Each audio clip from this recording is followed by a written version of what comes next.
Today we discuss about otitis media. First of all इसकी introduction. It is an accumulation of the fluid in the middle ear.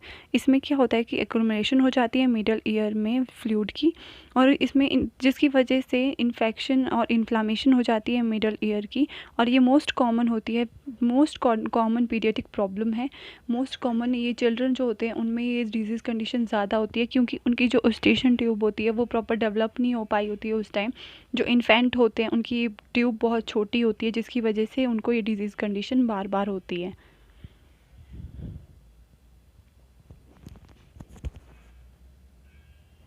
मैंने आपको समझाने के लिए year का picture draw किया है.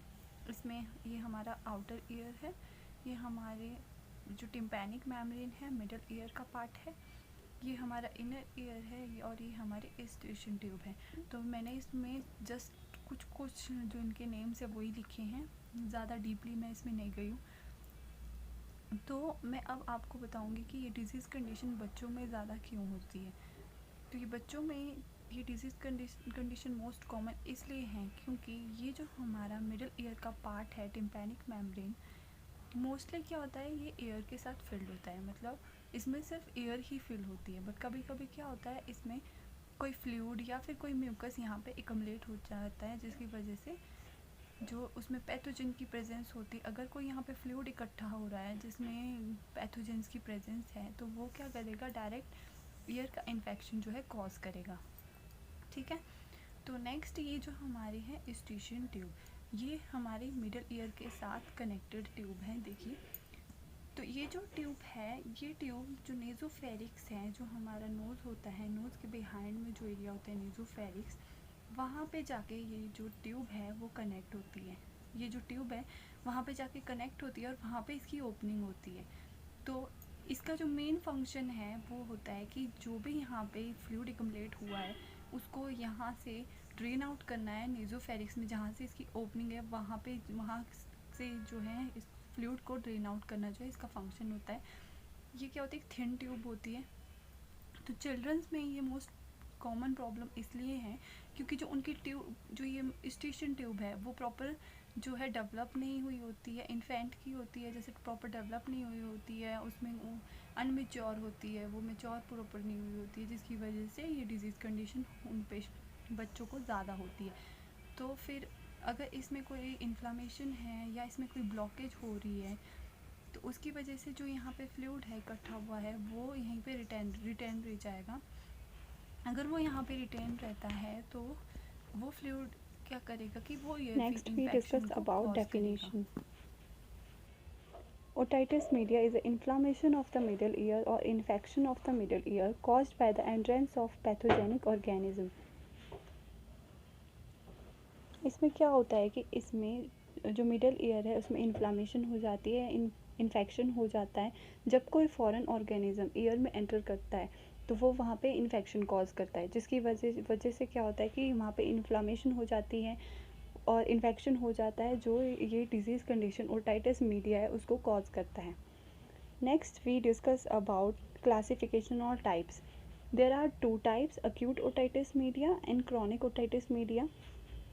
First we will discuss about the acute otitis media.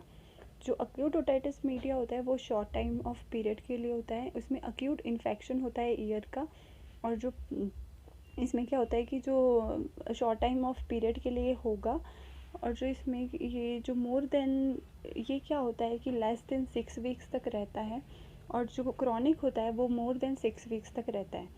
मतलब उसका जो टाइम, जो क्रॉनिक है उसका जो टाइम ड्यूरेशन है वो ज़्यादा होता है, तभी वो क्रॉनिक स्टेज पे पहुंचता है ना. तो फिर जो क्रॉनिक ओटाइटिस मीडिया है उसमें क्या होगा कि उसमें रिपीटेड एपिसोड आएंगे ओटाइटिस मीडिया के, तभी वो क्रॉनिक स्टेज पे जाएगा. Next we will discuss about clinical next we will discuss about etiology.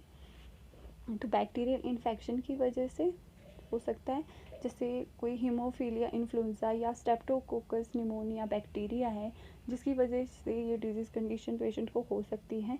Next कोई वायरस है, या फिर कोई डिसफंक्शनिंग हो गई है जो स्टेशन ट्यूब है उसकी वजह से भी डिजीज़ कंडीशन हो पेशेंट में अराइज़ हो सकती है।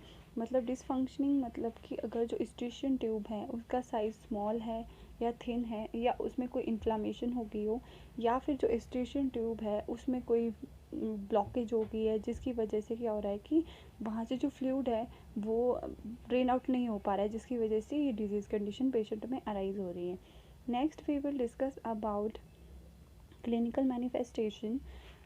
तो इसमें जो साइन और सिम्टम है पेशेंट को, वो अक्यूट ओटाइटिस मीडिया और क्रॉनिक ओटाइटिस मीडिया में अलग अलग होते हैं।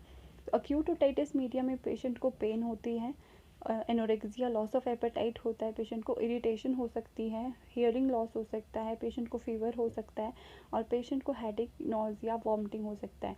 क्रॉनिक ओटाइटिस मीडिया में पेशेंट को ऑटैल्जिया हो सकता है, ईयर पेन, या फिर कोई डिस्चार्ज, ईयर से डिस्चार्ज हो सकता है क्योंकि वो क्रॉनिक स्टेज में चला गया है, स्वेलिंग हो सकती है, रेडनेस हो सकती है, और डिजीनेस हो सकता है पेशेंट को, डेफनेस भी पेशेंट को हो सकती है, कि ऐसा भी हो सकता है कि उसको टोटली उसका हेयरिंग लॉस हो जाए पेशेंट का।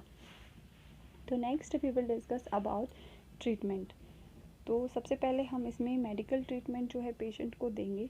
तो मेडिकल ट्रीटमेंट में जो पेशेंट को बैक्टीरियल इन्फेक्शन हुआ है उसके लिए हम पेशेंट को एंटीबायोटिक्स थेरेपी पेशेंट को प्रोवाइड करवाएंगे, जिसके एग्जांपल्स हैं एमॉक्सिसिलिन, पेनिसिलिन और अजिथ्रोमाइसिन। नेक्स्ट हम इसमें पेशेंट को जो है नसेड्स दे सकते हैं, जो भी इन्फ्लामेशन और पेन हो रही है उसके लिए नसेड्स हम पेशेंट को दे सकते हैं। फॉर एग्जांपल के लिए हम दे सकते हैं इसमें पेशेंट को नीमोसलाइड्स। उसके बाद हम पेशेंट को एंटीसेप्टिक ईयर वॉश पेशेंट को दे सकते हैं अगर जो है क्रॉनिक ओटाइटिस मीडिया का पेशेंट हो तो। नेक्स्ट हम इसमें करेंगे सर्जिकल मैनेजमेंट। सर्जिकल मैनेजमेंट में हम जो है पेशेंट को मेरिंजियोटॉमी करेंगे। मेरिंजियोटॉमी एक सर्जिकल प्रोसीजर है जिसमें जो पेशेंट होता है उसका जो ईयर ड्रम होता है उसमें एक इंसिजन किया जाता है। ये एक सर्जिकल प्रोसीजर है, इसमें इंसिजन किया जाता है ईयर ड्रम में, और वहाँ पे जो है एक आर्टिफिशियल ओपनिंग क्रिएट की जाती है ताकि वो फ्लूइड ड्रेन आउट हो सके।